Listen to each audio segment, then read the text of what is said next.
Bueno, dice así, mis labios rebosarán alabanza cuando me enseñes tus estatutos. Como muchos saben, el lema de este mes de la directiva de jóvenes es adoradores en espíritu y en verdad. Eh, y el tema de hoy que voy a hablar es bajo que nada nos impida adorar. Amén.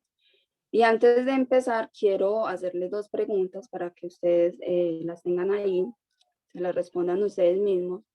Y es, ¿qué nos impide adorar? ¿O qué nos impide tener esa libertad para adorar a Dios? Amén. Eh, en ese versículo, para poder adorar hay que conocer los estatutos de Dios, es lo que nos quiere decir. ¿Qué son estatutos? Es como un mandamiento o una ley, algo que se establece. En pocas palabras, es la palabra de Dios. Debemos de conocer realmente la palabra de Dios, realmente conocer quién es Dios para poder adorarlo. No todo el que alaba es porque conoce a Dios, o no todo el que llora o el que brinca o el que aplaude realmente conoce a su Dios. Pero la palabra de Dios nos dice, no solo cantaré con el espíritu, sino que cantaré con el entendimiento. En Primera de Corintios, lo pueden buscar, 14, versículo 15, nos dice, que pues oraré con el espíritu, pero oraré también con el entendimiento. Cantaré con el espíritu, pero cantaré también con el entendimiento. Una persona que ha sido salvada, que ha recibido la promesa de Dios, es una persona que puede decir a voz alta que Dios es nuestro Salvador. Solamente aquellos que han sido sanados cuando llegó el momento de la enfermedad entenderían lo que yo en ese momento estoy diciendo. Podrían abrir sus labios y decir, Señor, tú eres mi Salvador, tú eres mi refugio en la enfermedad. Solamente aquellos que cuando no tenemos o no tenían dinero para pagar un arriendo o para pagar las deudas, cuando quizás llegaron las pruebas, lo hablo en las pruebas económicas y también en las pruebas espirituales, Dios nos proveyó, ¿cierto? Y podemos decir a voz alta, Dios es nuestro proveedor. Dios siempre estuvo ahí con nosotros, incluso en esta pandemia yo creo que Dios a ninguno nos ha desamparado, sino que Él siempre permaneció ahí fiel. Porque solo quien conoce a Dios puede adorarlo. No sé si esta noche los que estamos conectados pueden decir ahí en sus casas donde estén, amén, aleluya, porque si o sea, cuando nosotros conocemos a Dios, no nos tienen que decir alce sus manos, no nos tienen que decir, digamos amén, o digan aleluya, o adoren. Cuando conocemos a Dios, lo hacemos con toda libertad. El Señor llegó donde un hombre muy copetado, bien arregladito, que sabía de palabra, ¿cierto? Que tenía entendimiento y habían algunos protocolos. Uno de esos era lavar los pies del huésped, ¿cierto? Era como una costumbre judía que había en ese lugar y significaba el respeto a un huésped o entre otras. Pero este hombre pasó por encima de los protocolos porque a lo mejor menospreció al huésped. ¿Quién era ese huésped? Un hombre llamado Jesús.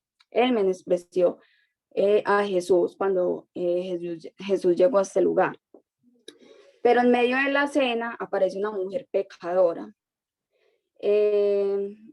Esta mujer aparece con un frasco de alabastro, dice la palabra de Dios.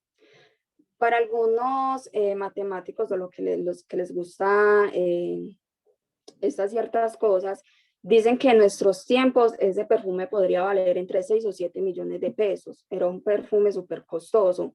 Es más, alguien se escandalizó y dijo, se escandalizó y dijo que ese perfume lo hubieran podido vender y con ese dinero podrían ayudar a las personas más pobres, porque era una gran suma de dinero y algunos pensaron que ese perfume estaba siendo desperdiciado, o sea, que esa mujer está desperdiciando ese perfume en Jesús.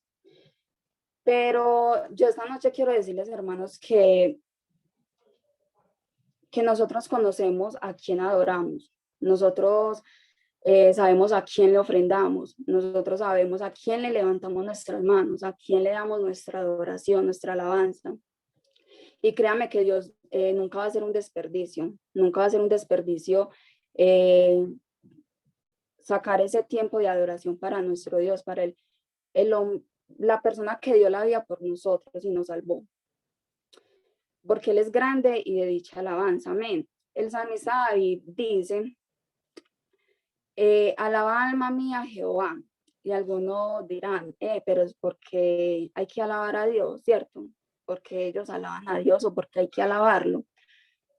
Y es porque usted, hermano, y yo sabemos quién es Dios, porque Él es quien perdona nuestros pecados, ¿cierto? Porque Él es el quien rescata del hoyo nuestra vida. Porque Él es quien sana nuestras dolencias, ¿cierto? Cuando nos encontramos en momentos duros, Él es el que siempre está ahí. Muchos nos pueden dar la espalda, quizás madre, padre, amigos, pero Él siempre es el que está ahí. Por eso nosotros sabemos a quién adoramos. Y en ese momento quizás, bueno, me da pena decirlo, pero es una realidad que se vive en ese tiempo. Hay muchos hermanos que en la iglesia son así también, los encopetados, los que se encuentran, los que se creen más por llevar cierto tiempo en la iglesia, por llevar mucho tiempo en la iglesia. Y no alzan sus manos, dicen, no, eso es para los principiantes, eso es para los que están comenzando, para los que están en su primer amor. Entonces ya se creen en un estatus muy alto y o sea, por eso no alzan sus manos, no adoran a Dios, son irreverentes, miran al hermano por encima del hombro y esto no debe ser así. Pero yo quiero decirle que a quien mucho se le perdona, mucho adora. Y yo creo, hermanos, que de los que estamos aquí, la gran mayoría, debemos de ser agradecidos con Dios. Por mucho o por poco, nuestra oración debe ser siempre la mejor, porque es la promesa para todos, es la misma promesa, es la salvación de nosotros. Y yo creo que eso es un motivo muy grande de nosotros adorar y agradecer a Dios la salvación. El que conoce a Dios sale alabanza de sus poros, no se necesita decirle alabe, sino que de sus poros sale la alabanza, eso fluye, eso sale de sí mismo. Aquí está la iglesia y yo quiero decirle en el nombre de Jesús, aquí está la iglesia que ha sido alabada por precio de sangre. Aquí está la iglesia que ha sido comprada a precio de sangre. En Mateo 21:14.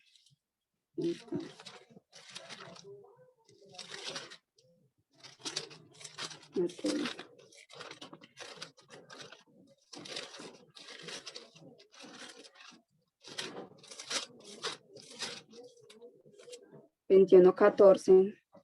Dice así, y vinieron a él en el templo ciegos y cojos y los sanó.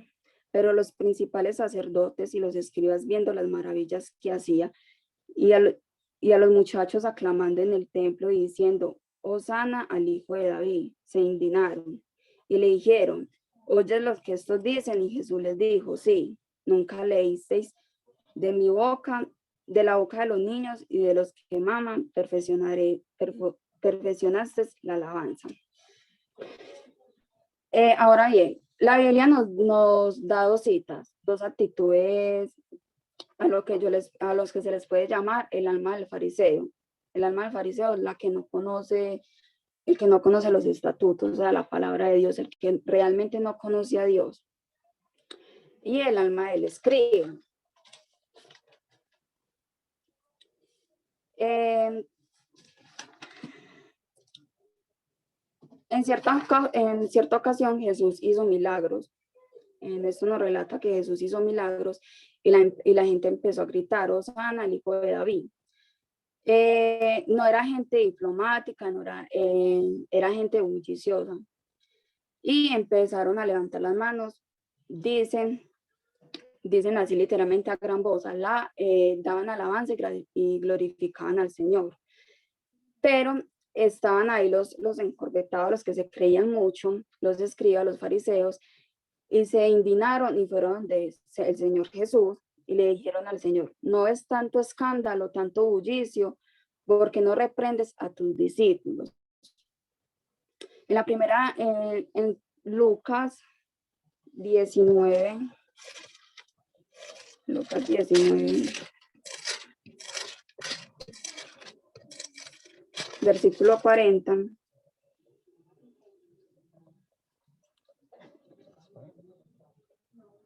dice, él respondiendo les dijo, os digo que si ellos callaran, las piedras clamarían. Entonces, en la primera cita dicen, si ellos se callan, las piedras hablarán. Lo que dice aquí, os digo que si ellos callaran, las piedras clamarían. Pero nadie puede parar de adorar el nombre de Jesús. En el cielo hay ángeles que le gritan día y noche al Señor, digno, santo, glorioso, le gritan de todo, ¿cierto? Porque los ángeles conocen quién es su Dios. Y hay gente que tiene actitud de fariseo. Y yo quisiera que en las violetas o en cualquier iglesia no hubiera nadie con alma de fariseo, ¿cierto? No quisiera que hubiera esto. Fariseo es aquel hermano o aquel persona que le incomoda que el otro adore a Dios. El que se queda como mirando y dice, pero este por qué llora, o este por qué sigue cantando si ya la alabanza se acabó, o este por qué grita tanto, porque hace tanta bulla, ¿cierto? Hay personas que llegan a los cultos y piensan que nosotros estamos locos. Y creo que eso también, cuando mi mamá me llevaba desde pequeña, yo veía cuando las personas recibían el Espíritu Santo y pues yo me asustaba mucho, yo no, estos están locos. Pero ya cuando uno realmente conoce a Dios es donde dice, no, eso no es lo que era, esto es algo maravilloso, sentir la presencia de Dios es lo más bonito que hay. Y ellos no pueden entender que aquí hay un pueblo que sabe que adora el nombre de Jesús. Nosotros sabemos a quién adoramos, así nos digan locos, pero nosotros sabemos quién es Dios y que bendita lo que era que nos va a llevar al cielo. Amén. Y si usted, o sea, si hay un hermano o hay alguien que no lo quiere hacer, que no quiere adorar, que no quiere llorar ante la presencia de Dios, que no se quiere humillar, tranquilo, como lo dice aquí. Si ustedes no lo hacen y si ustedes callaran, las piedras van a clamar y van a adorar.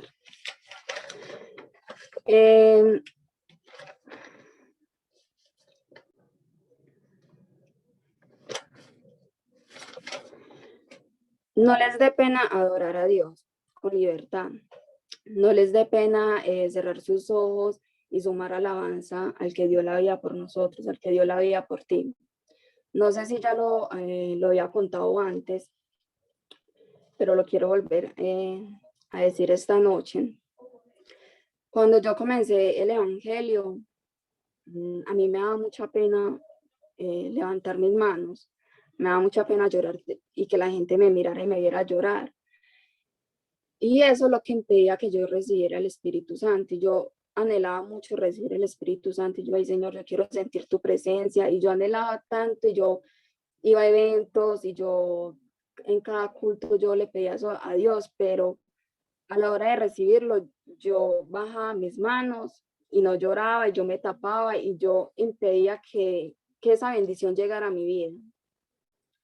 Llegó el momento en que fui a una vigilia y en esa vigilia no fui con la intención de recibir el Espíritu Santo, ese día yo ni quería ir, la verdad.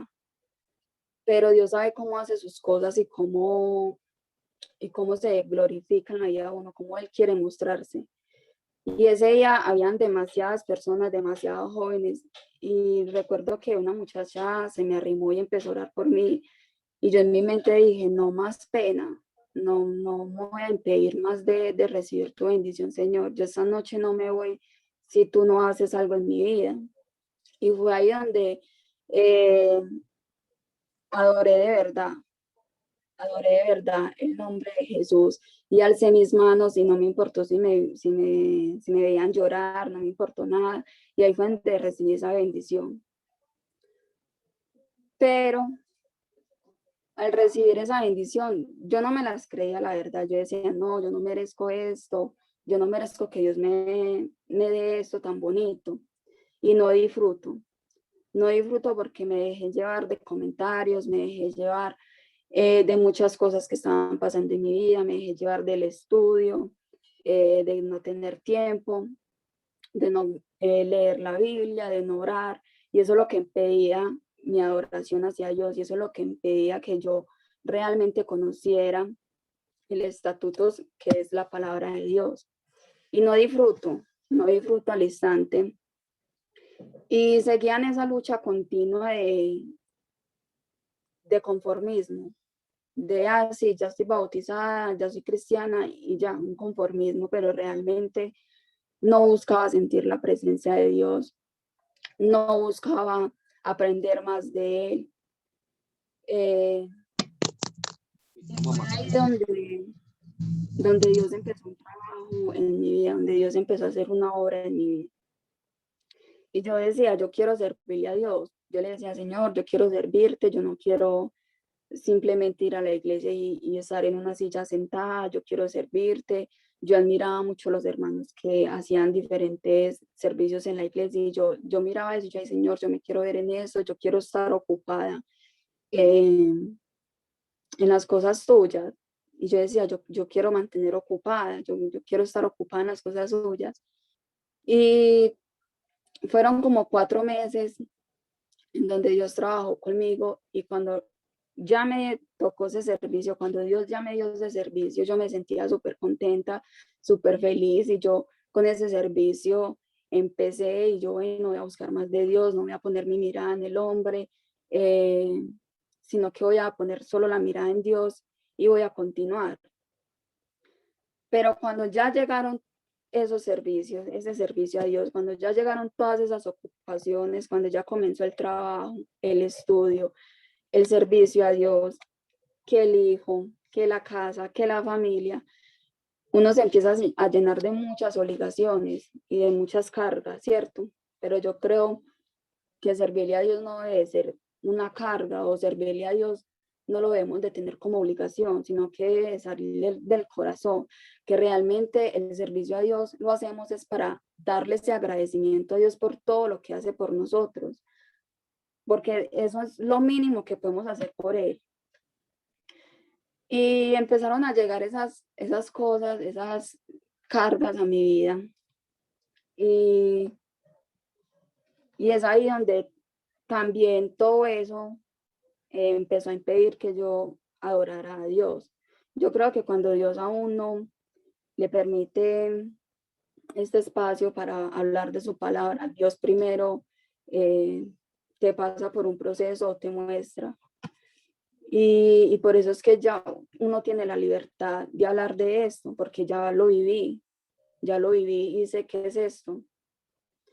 Y llegan momentos en que muchas veces el pecado, muchas veces el estrés, las cargas, todo eso se acumula en nuestras vidas y nos impide levantar nuestras manos, nos impide adorar a Dios, nos impide buscar más de Él, porque siempre sacamos excusas, siempre es el cansancio. No, es que llegué muy tarde de trabajar, llegué muy cansada y no quiero leer la Biblia. Nos acostumbramos a hacer oraciones mediocres, oraciones de 5, de 10 minutos, que realmente si salieran de nuestro corazón edificarían, pero muchas veces lo hacemos por una obligación, ay, sí, voy a orar porque me toca. Nos dejamos llevar de tantas cosas, hermanos, y lo digo porque lo he pasado. Yo aquí no estoy para mostrármeles a usted como la mujer perfecta, porque no. También me ha tocado pasar cosas duras. Y también he pasado este proceso en que he preferido sacar excusas antes que orar, antes que leer la Biblia. Y todas estas basuritas y todas estas excusas son las que se apoderan de nuestra vida. Y cuando llegan los momentos difíciles, las pruebas, las deudas, cuando llegan todas esas situaciones, es donde el enemigo aprovecha. El enemigo aprovecha para decirle tú no vas a ser capaz, tú no te vas a levantar, Dios ya no está contigo, Dios ya no te escucha. Y muchas veces no digo que Dios no nos escuche porque Dios siempre está ahí, Dios siempre nos escucha. Pero muchas veces Dios se hace ausente y no responde nuestras oraciones al tiempo que nosotros queremos y no al tiempo de Él, sino que nosotros nos desesperamos mucho y queremos que Dios nos responda de una, que cuando le digamos, Señor, te quiero sentir, Él se haga sentir, y las cosas no son así. Yo digo que todo es al tiempo de Dios, y si Dios nos hace pasar por todo este tipo de situaciones, es porque Dios nos quiere formar, es porque Dios nos quiere hacer nuevos, porque Dios quiere formar nuestro carácter, porque Dios quiere formar en nosotros personas diferentes, porque Dios quiere que nosotros no nos conformemos a ser cristianos, que nosotros no nos conformemos a simplemente decir, yo voy a la iglesia, yo me conecto a los cultos, no, sino que Dios nos quiere formar para algo más. Que nada nos impida adorar, que ni esta pandemia que no nos podemos ver presencialmente nos impida adorar el nombre del Señor Jesús, que no nos impida el trabajo,